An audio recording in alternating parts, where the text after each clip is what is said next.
Justo Rueda. Formo parte del grupo que ha trabajado lesiones neoplásicas primarias, formado por Marta Arnaldos, Esther Fonseré y Marta Rodríguez Camblor. Para hablar de las lesiones neoplásicas primarias es importante reconocer o repasar de forma somera lo que es la capa epidérmica de la piel, la capa más externa de la piel. Aquí vamos a encontrar diferentes tipos de células, principalmente está formada por queratinocitos en diferentes estratos o diferentes capas. Encontraremos el estrato basal, que es donde vamos a hablar de las lesiones de los carcinomas vasocelulares. Ese estrato basal es el que está en contacto con la dermis. Son células más cuboidales, una estructura más cuadrada, que pueden presentar algún tipo de alteración que veremos más adelante. Luego hablaremos de la capa superior por encima de este estrato basal, que sería el estrato espinoso, también formada por queratinocitos, y aquí hablaremos de los espinocelulares o neoplasias espinocelulares. Y en un tercer lugar hablaremos de las células melanocíticas o melanocitos, que también pueden presentar algún tipo de alteración y son lesiones lo que se conocen como melanomas. Son células especializadas que sobre todo nos protegen de las radiaciones ultravioletas y cuando se presenta una alteración vamos a ver cambios sobre todo a nivel de coloración que un poquito más adelante podremos verlas. Es importante ver esa estructura para poder identificar el origen de estas lesiones, como acabamos de decir. Por lo tanto, hablaremos de lesiones vasocelulares, espinocelulares o melanocíticas.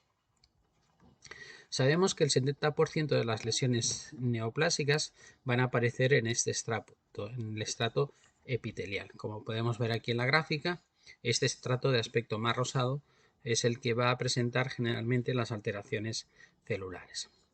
Cuando hablamos de los carcinomas vasocelulares, es decir, de origen de la capa basal de la epidermis, vamos a encontrarnos diferentes tipologías. Hablaremos de vasocelulares de origen nodular, superficial, esclerodermiforme, fibroepitelial, pigmentados y vasoescamosos. Y seguidamente hablaremos de lo que sería la segunda capa, de la capa espinosa.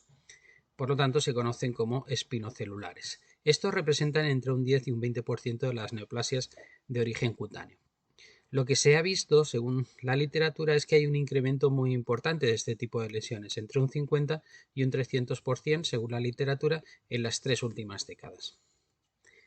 Estos se pueden clasificar básicamente como espinocelulares, pero es importante reconocer que hay una serie de aspectos que son los precursores. Son lesiones que aparentemente no son neoplásicas, pero que pueden presentar alteraciones convirtiéndose en lesiones neoplásicas, como son la queratosis actínica o el queratocantoma, que podríamos decir que son lesiones pre-neoplásicas.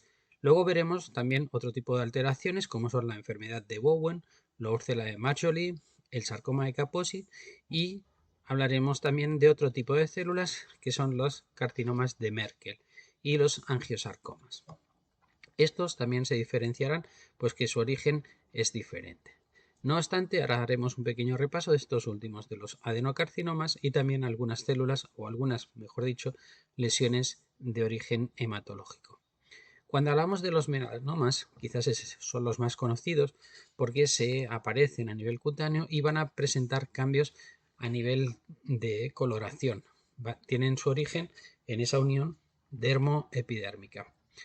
Los melanomas, para su diagnóstico, hay 5 aspectos que se han de considerar: la asimetría, los bordes, si hay cambios de color, la modificación del tamaño o el diámetro y el aspecto a nivel evolutivo. Y lo que les comentaba hace un momento, hablaremos de los linfomas y de los adenocarcinomas. Básicamente hablaremos de 2 tipos, lo que son los linfomas de origen de las células B y los linfomas de origen de las células T. Y por último los adenocarcinomas. El más conocido es la enfermedad de Paget, que afecta a los conductos galactóforos. Muchas gracias.